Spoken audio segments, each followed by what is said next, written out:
In today's video, we continue our NHL offseason plan series. We worked our way up to the number 2 team in the NHL's regular season, the Washington Capitals. They were a fun team to watch this year. The OV record, a renaissance season, if you will, with a comeback after having a down year last year. Obviously, the Capitals have a lot of tough decisions like many teams make this offseason. What should we expect from them from the draft, trades, free agency, and more to kind of keep this ball rolling and see if they can continue being a leader in the Metro Division? We'll discuss their plans coming up next.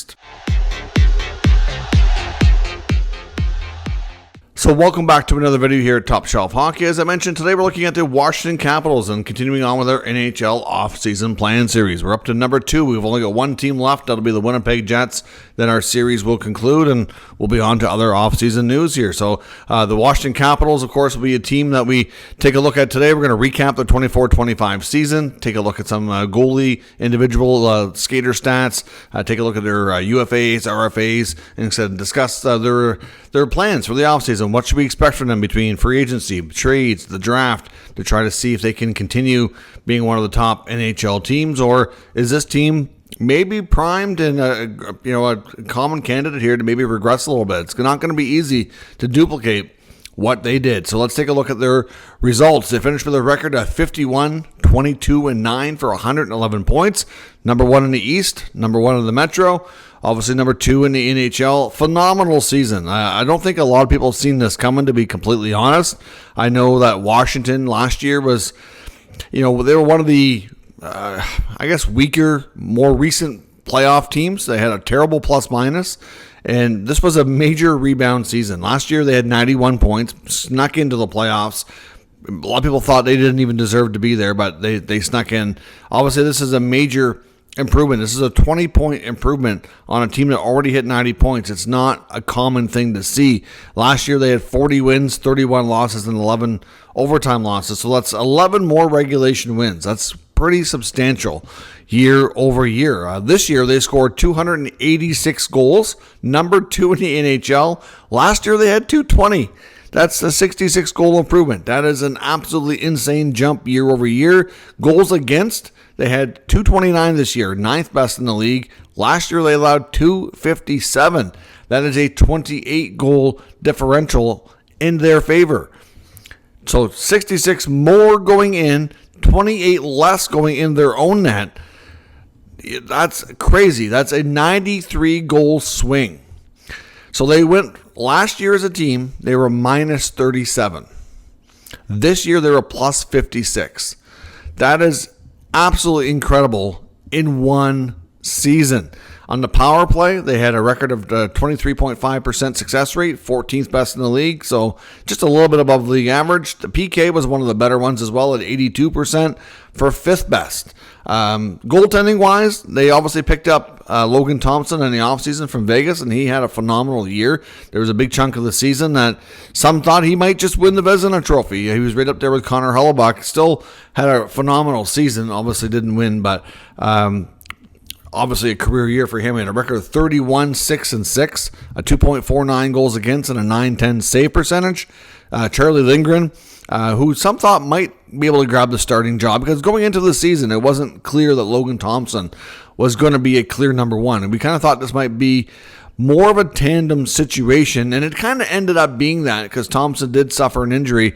All in all, if you look at Thompson's record, that's 43 starts. So that's pretty close to being 50-50 here. But it was pretty clear that Thompson, was the better goaltender this year and was looked upon as being the starter when he was available. Lindgren's record was 20-14-3, 2.73 against, and an .896 save percentage. So not horrendous by any means, but certainly not the same as Thompson. But he battled and he gave him some good games for sure, and benefited in the win column from a high-scoring team to kind of bail him out of trouble on multiple occasions. Leading the way in scoring was Dylan Strome, 82 points, so a point-per-game season for him. Ovechkin, as I said, one of the, to hit 44 goals and 73 points would not be something I would have predicted. Based on how things went last year, I really thought maybe Father Time was catching up. And he just took Father Time and kicked him right in the rear end this year and said, "You're not getting me yet," and completely rebounded. So what a comeback season for Ovi. Like in my beginning of season bold predictions, I said that I thought Ovi would come really close to breaking the record, but considering what he needed to do it and based on how the last season went, I was like, I think he's going to, because he had one more year in his contract. We knew he was going to play next year. I was like, I think it's going to come down to the final season, but be like an early season type of thing. I thought he might come. I actually think I predicted he was going to be 8 goals short. I went with 8 just because he's number 8 and, fun play on numbers, fun story, but it wasn't to be. He certainly proved me wrong and broke the record this year. So phenomenal season from Ovi. Protas had a big year as well. Alexi Protas had a big 30-goal season, 66 points. He's proven to be quite a force for them as well. Pierre-Luc Dubois bounced back. That trade between LA and Washington for Dubois and Darcy Kemper worked well for both teams. Both players had much better seasons. So it's rare you see what's viewed upon as being bad contract for bad contract, and both teams come out ahead. It's not common, but it worked in this case. And Tom Wilson had 65 points as well. Another good year for him. Of course, Spencer Carberry wins the Jack Adams Award. Deservingly so. He's been a great coach for the Capitals in a couple of years that he's been there. At the deadline, they added Anthony Beauvillier, who played well for them. Of course, earlier in the year, they had brought back Lars Eller as well. Another in-season move.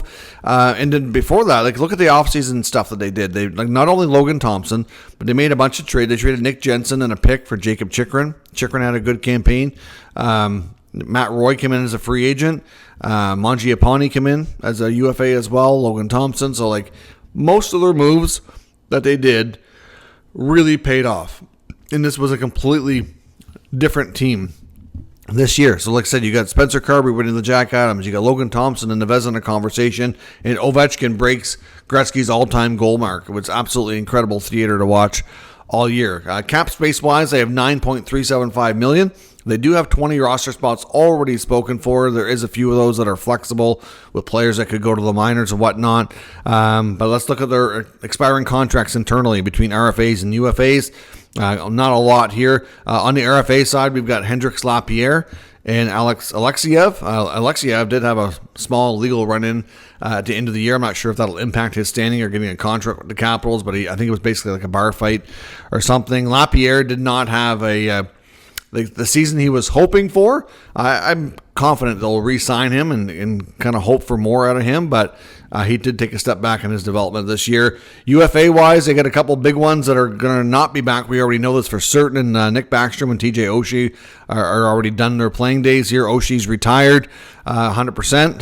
Backstrom, I believe, is going to play overseas, though. If I'm not mistaken, I think he's going to try to play in Sweden next year. I believe it's basically a case of him kind of taking a role with a Swedish team where he can be a part-timer. Lars Eller and Anthony Beauvillier, who are in-season pickups, are UFAs. Mangiapane, another one, UFA. Taylor Radish and Ethan Bear. Ethan Bear is going to be an interesting name to watch. Not for Washington. They've given him already, even ahead of free agency, permission to speak with other teams. He had a nice season in the American League after going through some off-ice stuff and having a couple of tough years. He could be an interesting pickup for somebody next year. Looking at players that are eligible for contract extensions, we're looking at veteran John Carlson, Trevor Van Riemsdyk, Connor McMichael's coming off a contract where he's going to be getting a big raise, Brandon Duhaime as well. I'm not sure what to expect on some of these. I know Carlson's obviously getting up there, but it doesn't look like he's ready to retire just yet. Wouldn't be surprised if he signs maybe an extension for a couple of years. I don't think it'll be probably going to be a little bit less money and shorter term, but I can see him sticking around. Van Riemsdyk wouldn't be shocking either if they extended him for a few years too.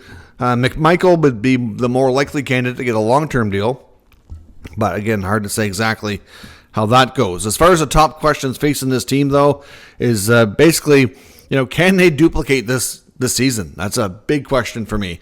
I have real concerns that they could be a regressing team. I think they focused and rallied around the Ovi record so much. They had so many players kind of really pick things up, have career seasons. It's going to be hard to duplicate. Now, it doesn't mean that you can't do it, but just when you have too many players firing at all career highs and just having too many things go your way, sometimes it kind of, I'm not saying they weren't as good as they appeared to be. It's just really hard to do it again.